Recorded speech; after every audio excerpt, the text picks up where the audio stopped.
అందరికీ నమస్తే. ఇదేంటంటే చూసారు పొరుగింటి పుల్లకూర రుచి. ఎందుకంటే సాంబారు తెలుగోళ్ళు ఉన్నారు కదా! నలుగురం ఉన్నామనమాట. ఒకళ్ళు ఏదన్నా చేస్తే వంట ఒకళ్ళకి ఇచ్చుకుంటాం. ఈరోజు నా దగ్గరికి 2 వంటలొచ్చినియి. చేపల పులుసు, పప్పుచారు. చూసారా నేను పప్పుచారు వేసుకుని తింటున్నాను. పప్పుచారు బెండకాయ కూర నంచుకొని తింటుంటే అబ్బా ఎంత బాగుందో. ఈరోజు నాకు పప్పు అన్నం అయిపోయింది. నిన్నటి వీడియో పెట్టాను, నిన్నటి వీడియో కూడా అంతే అలాగే అయిపోయింది కూరలు.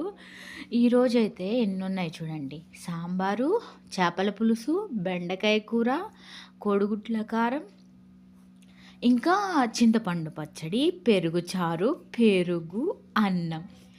ఎన్ని రకాలున్నాయో! అచ్చగా పప్పన్నంలా అయిపోయిందనమాట ఈరోజు మా ఇంట్లో భోజనం.